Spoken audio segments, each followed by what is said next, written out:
누가복음 10장 37절 한 절만 보겠습니다. 우리가 내용을 잘 알고 있는 말씀이기에 한 절만 보도록 하겠습니다. 시작. 가로되 자비를 베푼 자네이다. 예수께서 이르시되 가서 너도 이와 같이 하라 하시니라. 아멘. 지난 주일날 나눴던 말씀에 이어서 말씀을 나누려고 합니다. 하나님께서 아브라함에게 약속하신 언약은 그것은 곧 하나님의 창조의 의도에 관한 것이었다라고 하는 겁니다. 인간의 관점에서 보게 되어지면은 인간을 죄 가운데서 구원하시는 것이지만은 온 천하 만민이 복을 받기를 원하신다라고 하는 것은 모든 민족이 예수님을 믿고 구원받고 하나님의 자녀가 되어지는 이 창세전의 하나님의 창조의 의도가 실행되어지는 그 경륜 속에 바로 아브라함에게 그 당신의 비밀을 말씀해 주셨고, 그 자손들은 부모님이 받은 그 하나님의 언약을 자기 것으로 계승하면서 하나님의 역사를 이루는 주역들이 되었다라고 하는 것입니다. 우리 한국 교회가 요즘 아주 그 유행어 같이 쓰는 말이 다음 세대라는 얘기를 많이 합니다. 다음 세대를 준비하자. 근데 제가 가만히 그런 그 사역들을 가만히 보면은 그 의미를 제대로 모르는 것 같아요. 무슨 얘기냐 하면은 다음 세대를 준비하는 건 당연한데 지금 다음 세대가 끊겼지 않습니까? 예수를 믿는 사람들은 고령자들이고 갈수록 젊은 사람들이 없고 나중에 이제는 주일학교가 없는 교회가 태반인 이런 현실이 왔다라고 하는 것.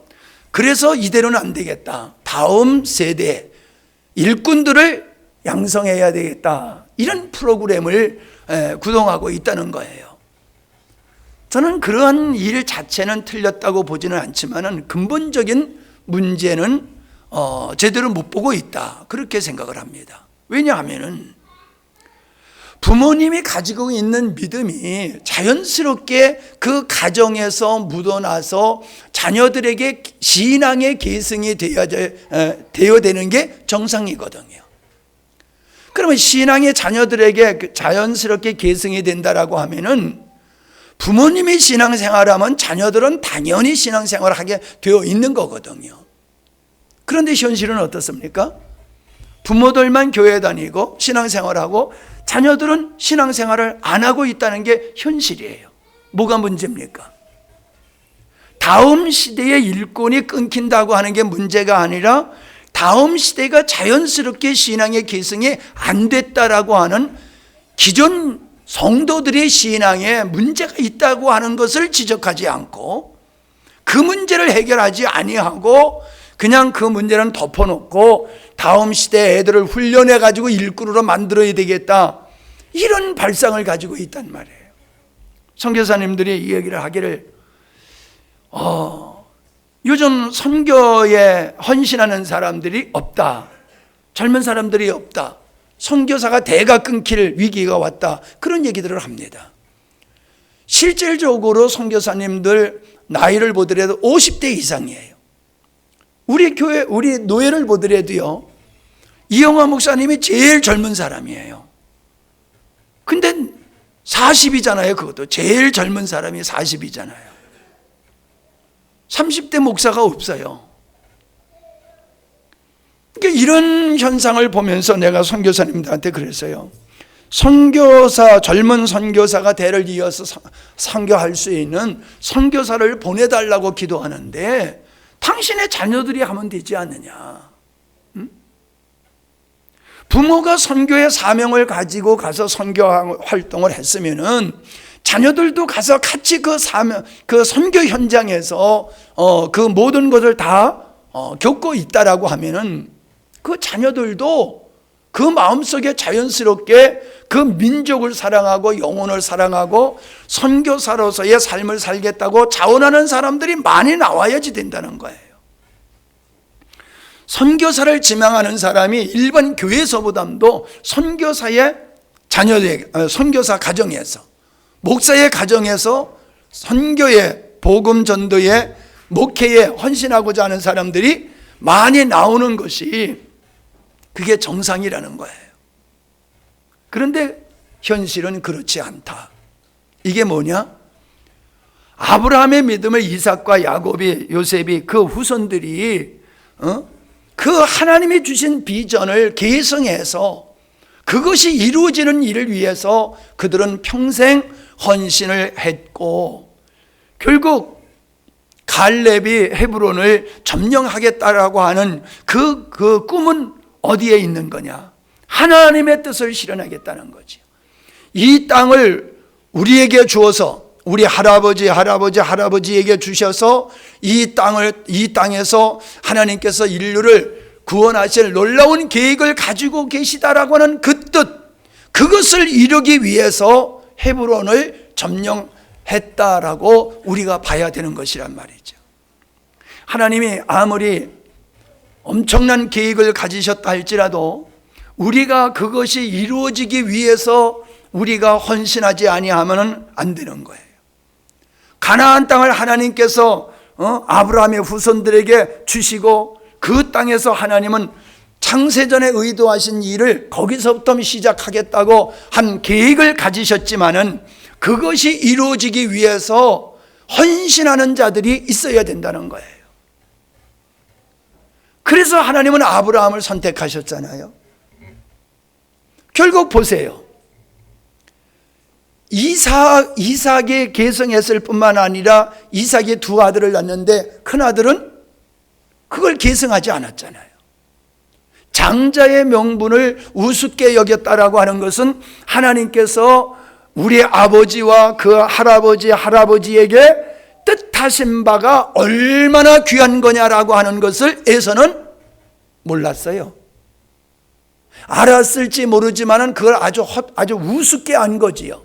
그래서 장자의 명분을 팥죽한 거라고 팔아버렸다는 것이지요. 그 하나님의 언약, 하나님의 의도를 우습게 여기다 보니까는 명분을 팔아버렸을 뿐만 아니라 애굽 여인하고 결혼을 해가지고 결국 하나님의 원하시는 뜻과는 점점 멀어지는 삶이 되다 보니까는 하나님의 언약의 선에서는 벗어나고 말았다는 거예요. 그 축복의 자리에 있었던 그가 하나님과 상관없는 자가 되어버렸고 그 후손들이 지금의 아랍의 사람들이지 않습니까? 오늘 우리가 내가 믿음의 생활을 한다라고 하는 것을 그냥 교회 나와서 예배 드리는 것이 내 믿음의 생활의 전부로 생각하면 안 됩니다.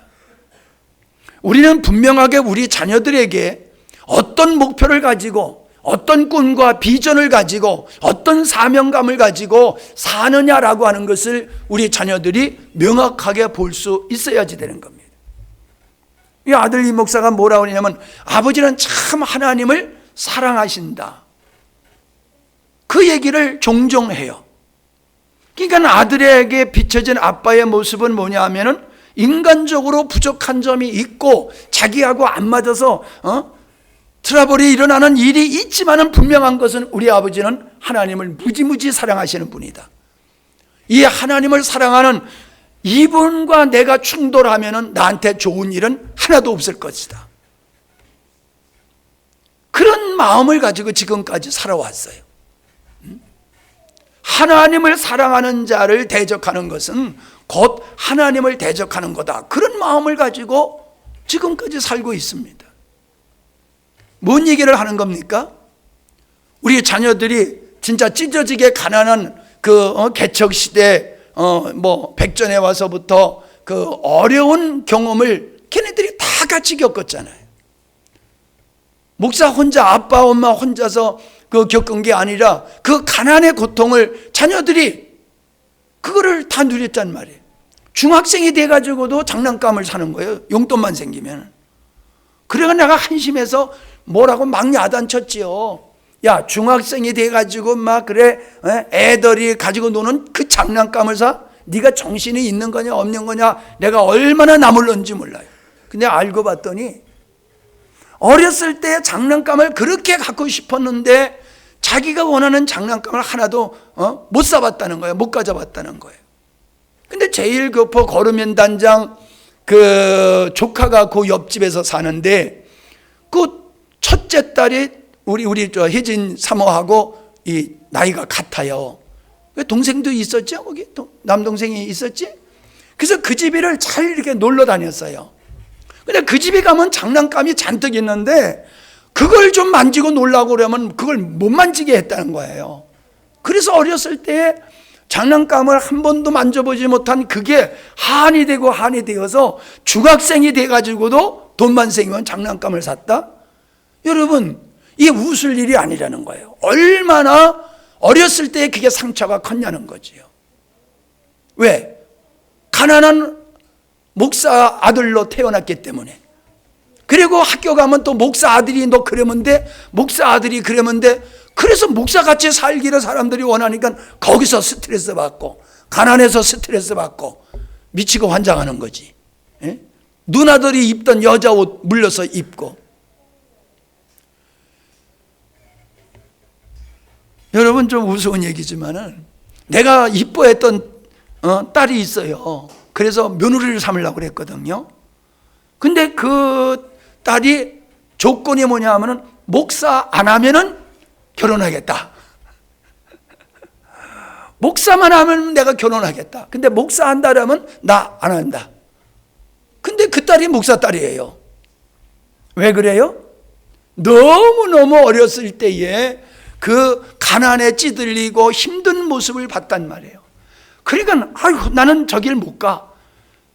좋은 길이지만은 바른 길이지만 난 못 가. 그리고 아예 꿈을 비전을 접었단 말이에요.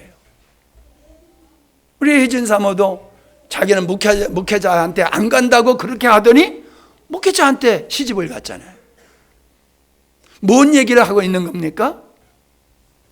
우리 애가 주님을 알게 되어지면 누구를 통해서? 부모님을 통해서 하나님을 만나게 되어지면은 내가 어릴 때서부터 그 하나님 때문에 믿는 생활 때문에 힘들고 어려웠던 것들이 상처가 되지 아니하고 그걸 뛰어넘고 그 고난의 길에 동참하게 되더라는 거예요.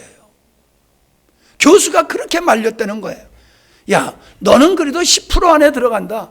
내가 너의 인생은 책임질 테니까 교회 나가지 말라는 게 아니고 목사만 하지 않으면 좋겠다. 그렇게 자기 가는 길을 그 교수가 그렇게 말렸다는 거예요. 근데 그걸 거절하고 자기 스스로 목회 길을 들어섰잖아요. 그게 뭡니까? 어떤 사람은 부모님의 고생하는 것만 보고 나는 그 길 못 가겠어 하는 사람도 있고 똑같이 그런 고난을 겪었는데 나는 그 길이 내가 갈 길이야 이런 사람이 있다는 거예요. 무슨 차이입니까? 어릴 때서부터 내가 목사 자녀로서 장로 자녀로서 권사 자녀로서 집사 자녀로서 컸다는 게 중요한 게 아니에요. 어릴 때부터 교회에 왔다 갔다 하는 게 그게 중요한 게 아니라는 거예요. 부모님을 통해서 하나님을 만나느냐 내 개인적인 하나님을 만나느냐 이게 중요하다는 거예요. 그 하나님을 만난 적이 없으면은 대학교 들어가면서부터 흔들리기 시작하고 세상으로 빠질 확률이 100%라고 그러면 거짓말이고 상당히 크다는 것을 우리 자녀들은 그걸 경험하고 있어요. 우리 자녀들이 순교적 자세가 아니면은 대학에 가서 그 대학 문화, 술 문화, 타락의 문화, 세상의 문화에 그거를 극복할 힘이 없어요. 분명한 믿음이 있어야지 그거를 극복할 수 있는 그런 시대에 살고 있어요. 여러분 자녀들이 그냥 잘 따라다니니까는 믿음 좋구나 착각하지 마세요. 그래도 우리 자녀들은 믿을만 해. 내가 봤을 때 그런데 저쪽 동네를 보면은 그 부모들이 속고 있는 거예요. 부모들이 속고 있어요. 얼굴이 두 개예요. 교회와 가정에서의 얼굴과 사회에서의 얼굴이 달라요. 목사 자녀들이, 아니 목사 자녀들이 그런 게 아니라 목사들도 그래요. 내가 아주 요즘 얼마나 실망하는 일들을 내가 이렇게 경험하면서 세상에 그 유명한 교회에 누구가 그렇단 말이야?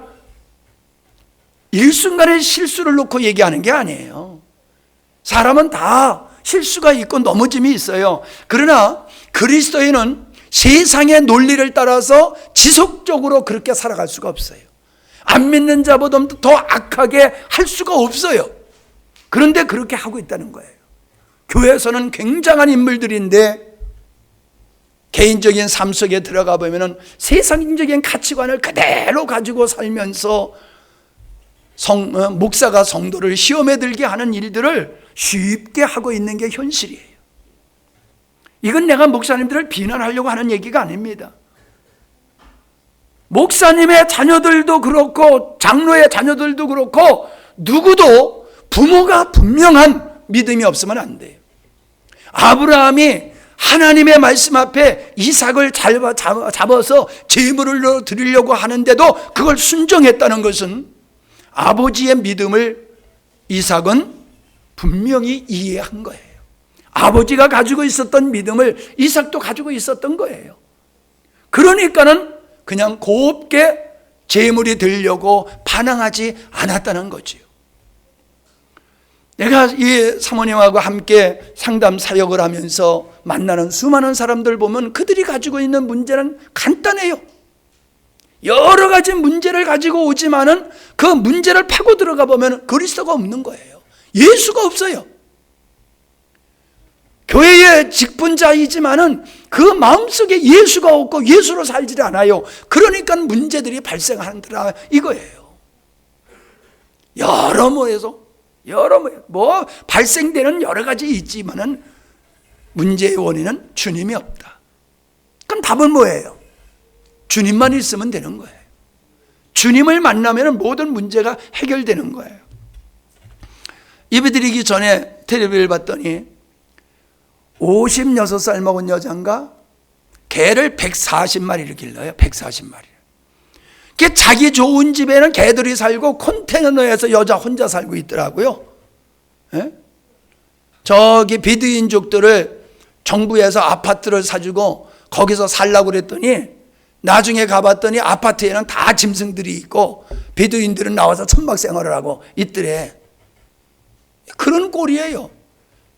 아니 개 뭐 이뻐하는 거 나도 개 이뻐해요. 이번에 그냥 풍산개, 진짜 풍산개를 내가 만나봤어. 와 진짜 끌리더라고. 그래서 반드시 새끼 내가지고 몽탕 나한테 다 달라고. 내가 뭐 어떻게 처리하든지 다 처리할 테니까 달라니. 두상이요 사자같이 이렇게 커요.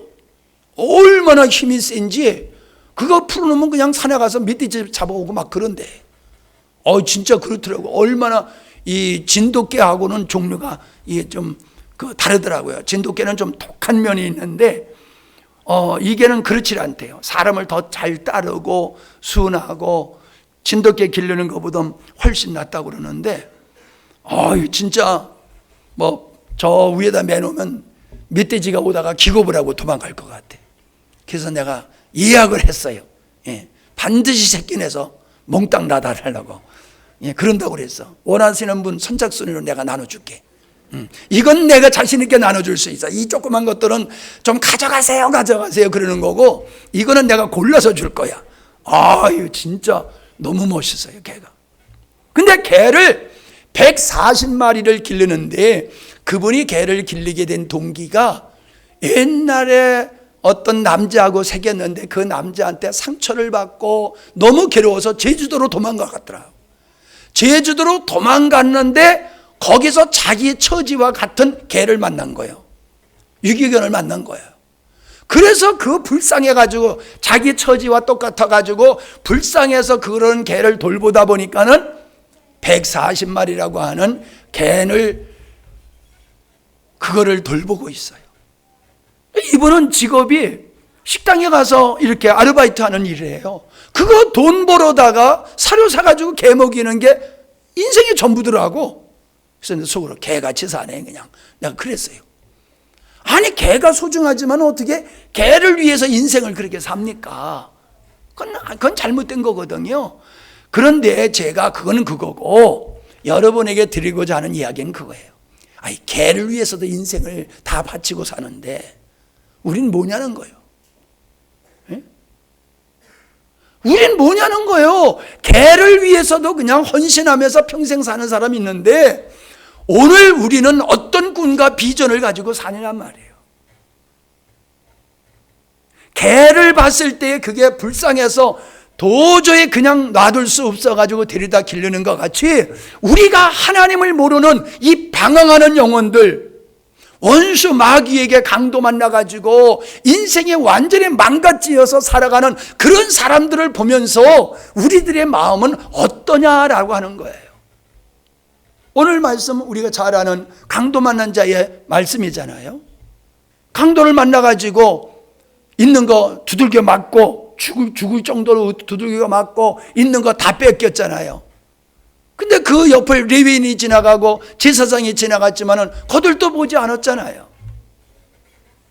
사마리아 사람이 그를 나귀에서 내려서 치료하고 자기가 타다 오던 그 나귀에 태워가지고 주막까지 데려가가지고 내가 잘 돌봐줘라. 경비가 더 들면 내가 돌아올 때 지불하겠다. 그러면서 주님이 하신 말씀이 누가 강도 만난 자의 진정한 이웃이냐라고 묻고 계시잖아요.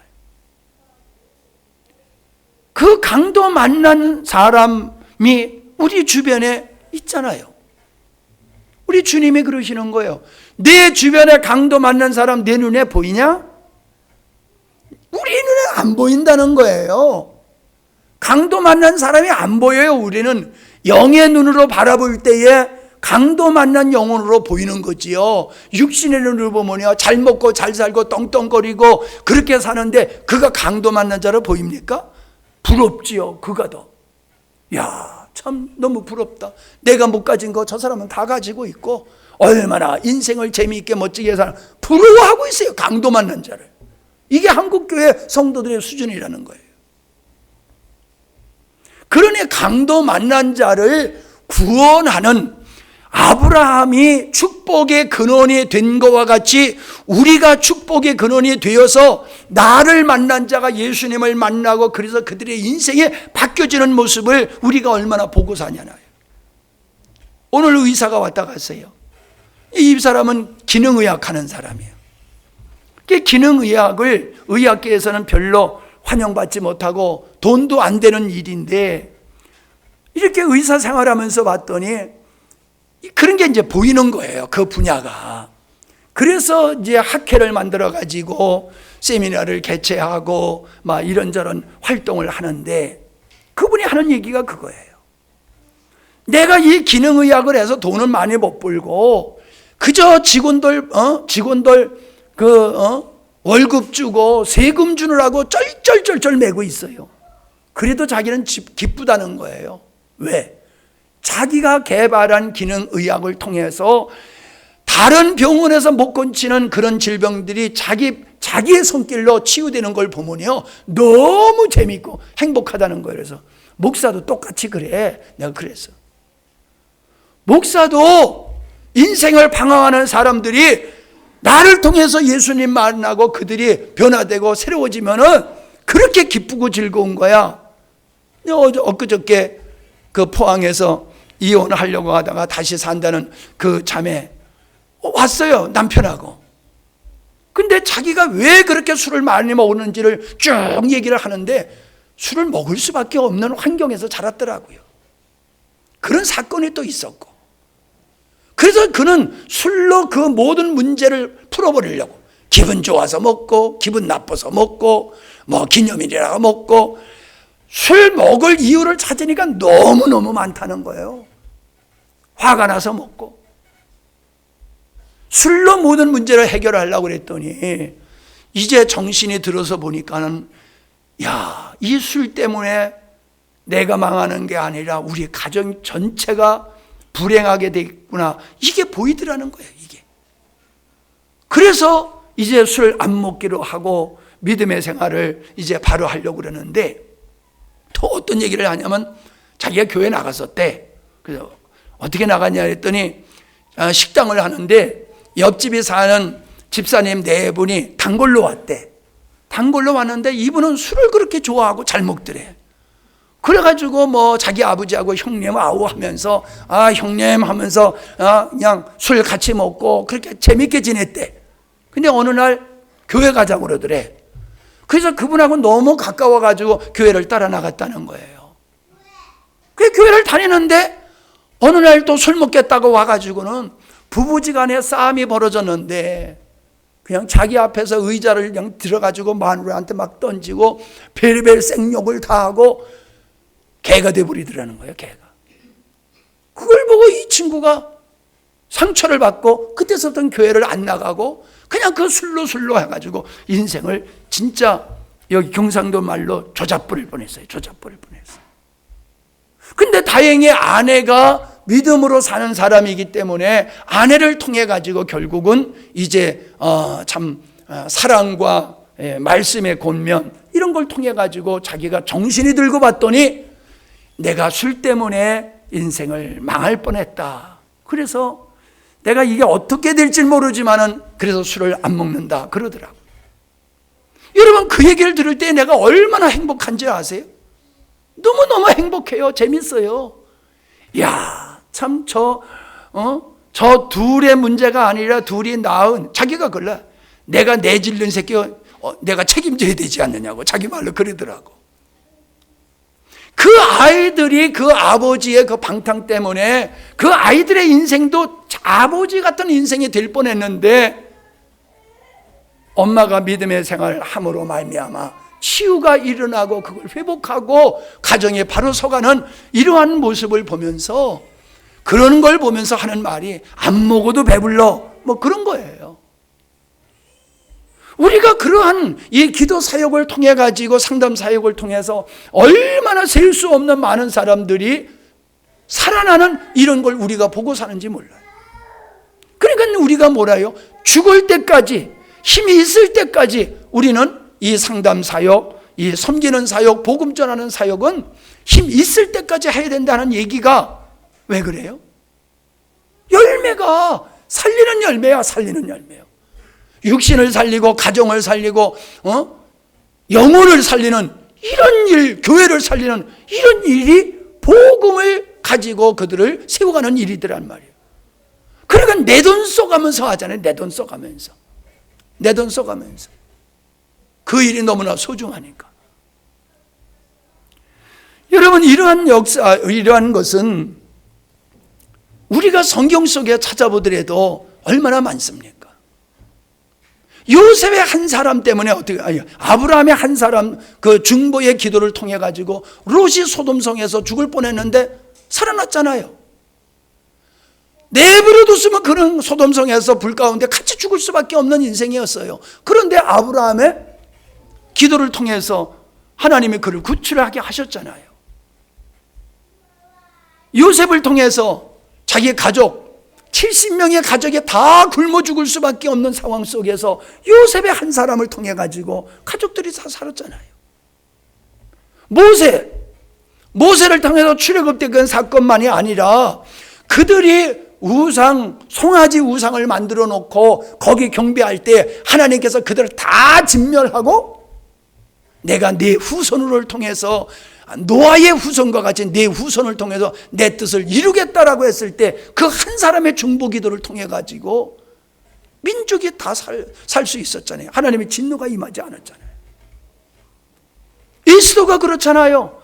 포로로 잡혀가 가지고 하나님의 은혜로 황제의 부인이 됐잖아요. 황제의 부인이. 그 한 사람의 죽음을 죽으리라고 하는 그 각오로 자기 민족을 구원하는 역사가 있었잖아요. 다윗이 안 그래요? 다윗이 그렇지. 성경의 위대한 사람들은 어떤 사람이에요? 살리는 사람이야. 살리는 사람. 살리는 뭐로? 말씀으로.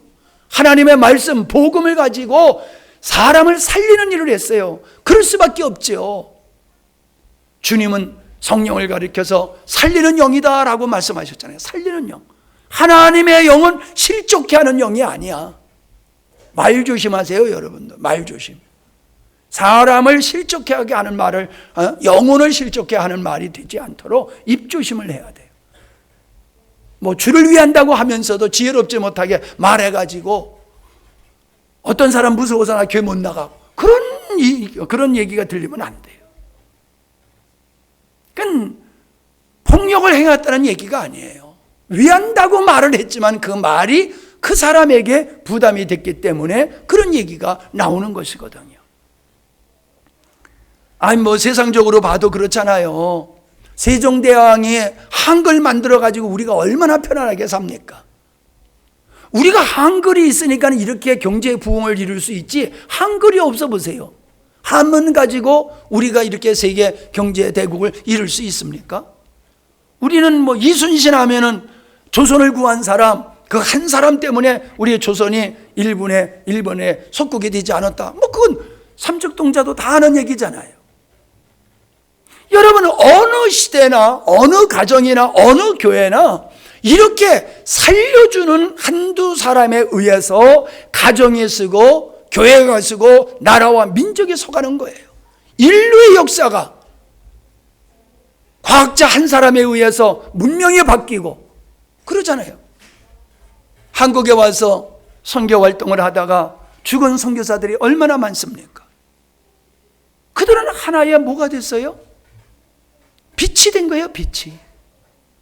어두움 속에, 어둠의 이 조선 땅에 생명의 빛을 비치고 자신들은 죽은 거예요. 자기가 죽음으로 생명의 빛을 이 땅에 비추고 간 사람들이에요.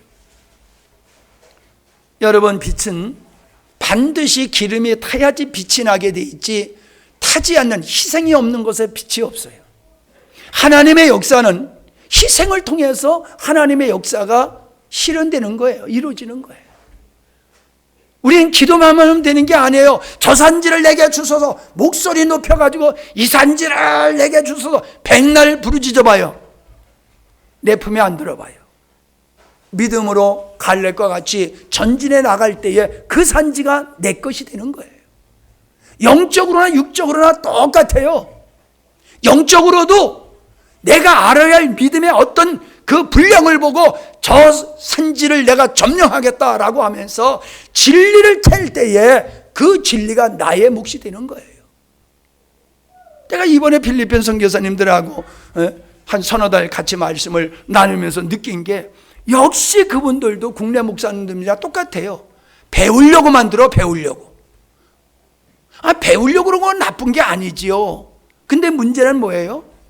되려고 들지를 않고 배우려고만 든다는 거예요. 들으려고만 들지.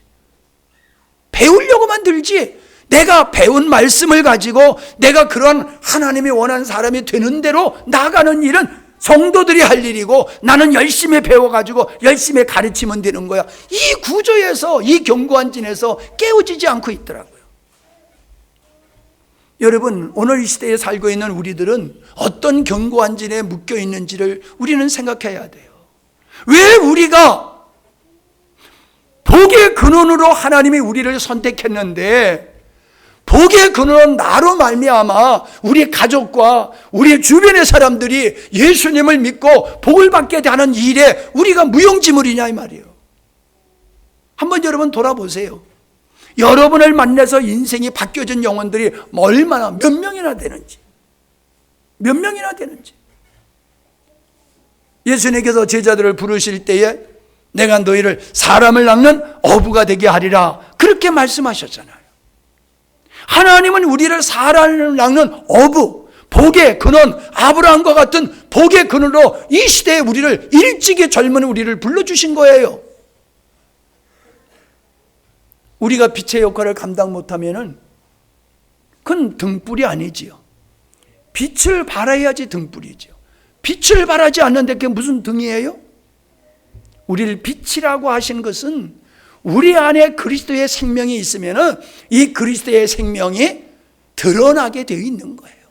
그래서 나도 살고 다른 사람도 살리는 역사, 이게 정상적인 그리스도인이에요. 그런데 어찌하여 자기 자식들도 신앙 지도를 제대로 못하냐 말이에요. 믿음의 개성이 왜 안 이루어지냐 말이에요. 가정에서. 이게 우리나라 한국교회가 껍데기라고 하는 것이 드러나고 있어요 지금. 앞으로 여러분 20년 30년 지나가서 한번 생각해 보세요. 여러분의 자녀들이 30대 40대 되었을 때에 우리의 나라의 한국교회가 어떤 꼴을 가지고 있을까 한번 생각해 보세요. 유럽의 교회 그대로 되어 있을 수밖에 없어요. 우리가 이 시대에 복음적인 사명을 감당하지 못하면 20년 30년 후에 늙어있는 여러분들만 앉아가지고 예배 드릴 수 있어요. 그때는 지금까지 젊지 않아. 그때는 다 꼬부랑 할머니 할아버지가 돼가지고 늙은이들만 앉아가지고 이제 나는 없겠지. 그때는 천국 가고 없겠지. 그런 교회가 안 된다는 보장이 어디 있어요?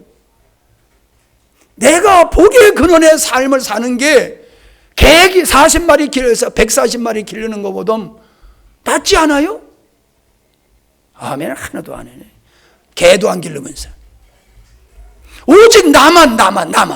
그 사람은 그래도요 개를 위해서 인생을 살고 있더라고. 개라고 하는 남을 위해서. 근데 우리는 어때요? 오직 나야. 오직 나밖에 몰라. 내가 배부르면 족하고, 내가 천국 가면 족하고, 내가 은혜 받으면 족하고, 나밖에 몰라. 이건 기독교 신앙이 아니에요. 하나님이 주신 믿음이 아니란 말이에요. 자나깨나 우리는 강도 만난 자에 대한 애타는 마음이 우리에게 있어야 돼요.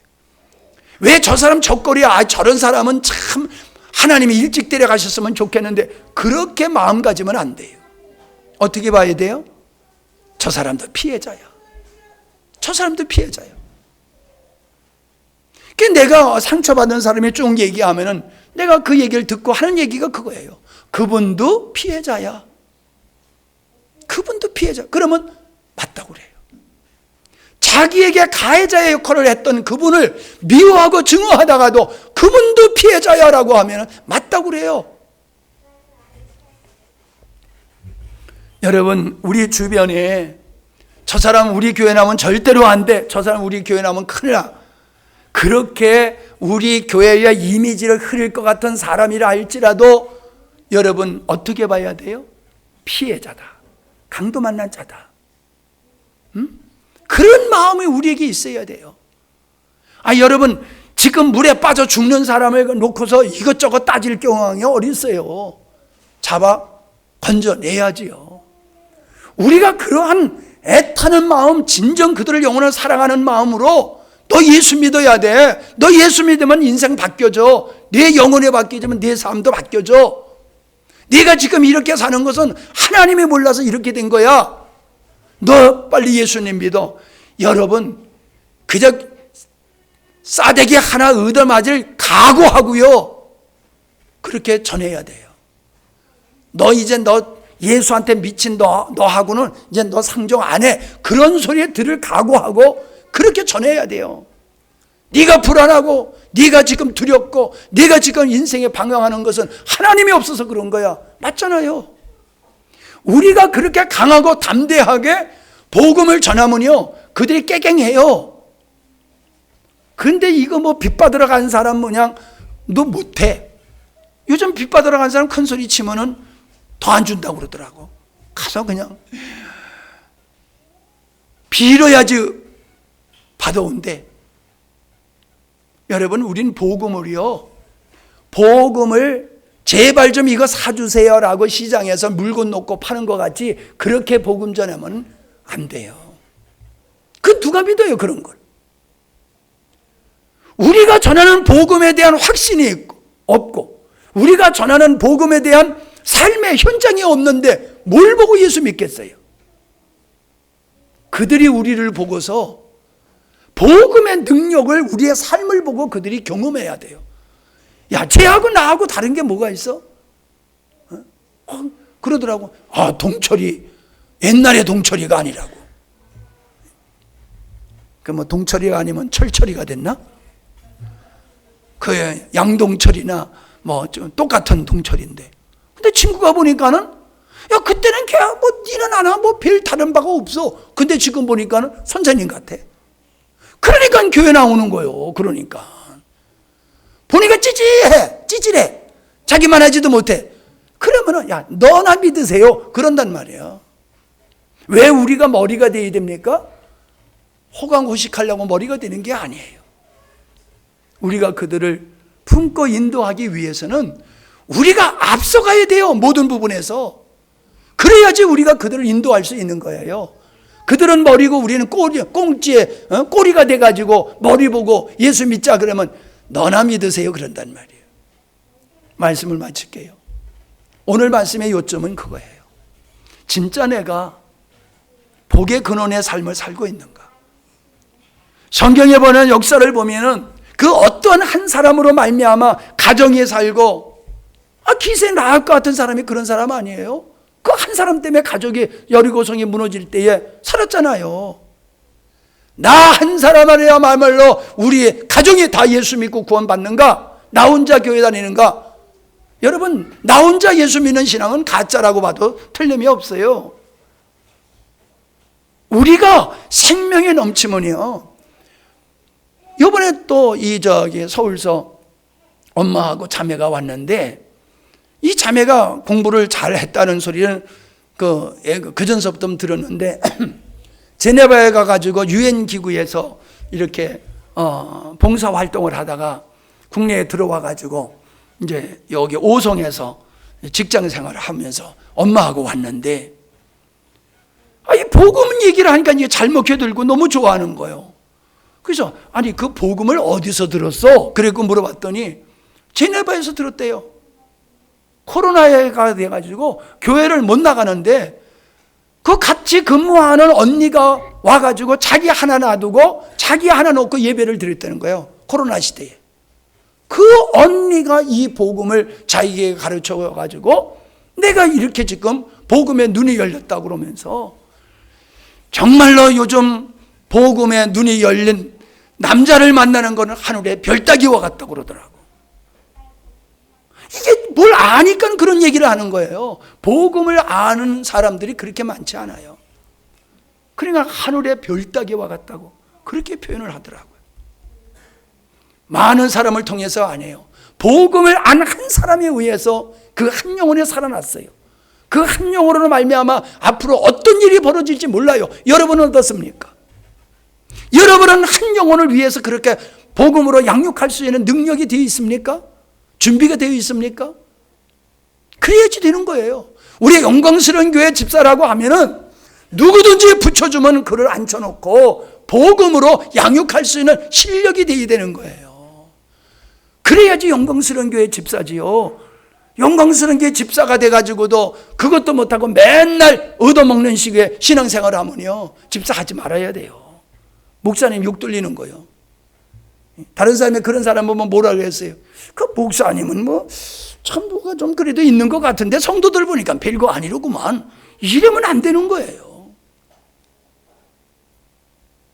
저쪽 교회가 거기 갔더니 그러더라고요.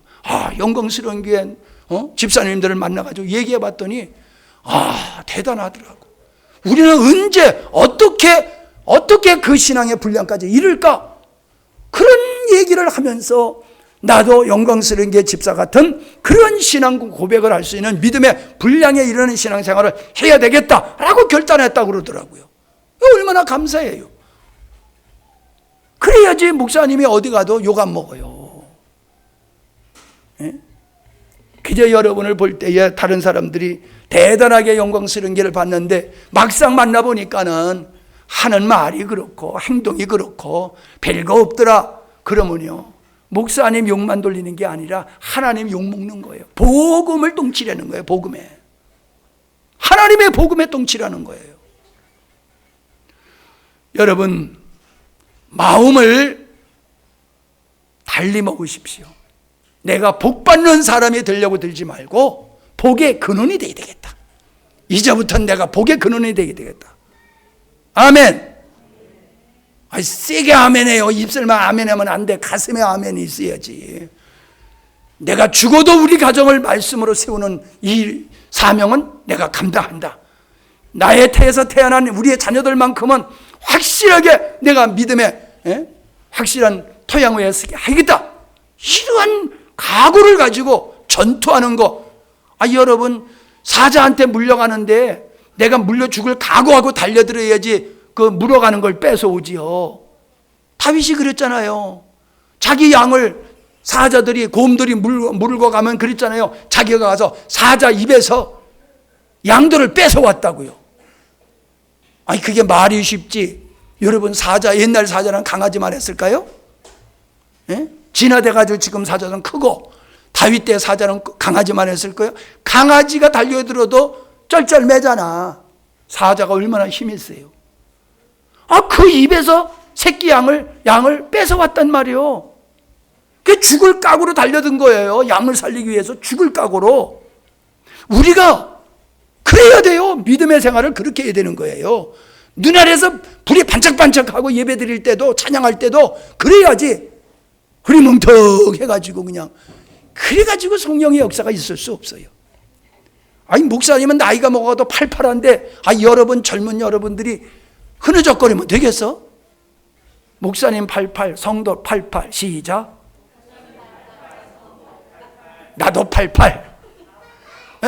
팔팔해야지, 팔팔해야지. 그치? 옳지, 저봐, 팔팔하잖아.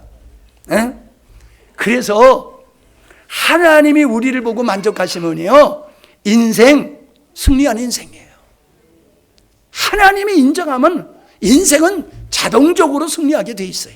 근데 하나님이 아니야, 무늬만 믿음이지 속은 세상 것 그대로 있어. 그러면요, 그거 내가 장담은 못하지만은 구원받기 힘들 수도 있어요. 아니면은 구원받는 자녀가 되면서 맨날 하나님 근심 걱정만 끼치는 그런 사람이 되지 말고, 그런 신앙생활하면 나중에 자식들 때문에 눈에서 피눈물 나올 수 있어요. 그러니까 수요일도 다 데리고 나오시라니까. 나 집사님 잘하셨어? 꼭 데리고 나와. 이거 아멘 소리가 안 들린다 여기까지. 다른 날, 특별한 날 아니면요, 아이들 그냥 모든 예배 시간에 참여하면은 그 하나님의 은혜 주셔요. 하나님의 은혜 주셔요. 할렐루야.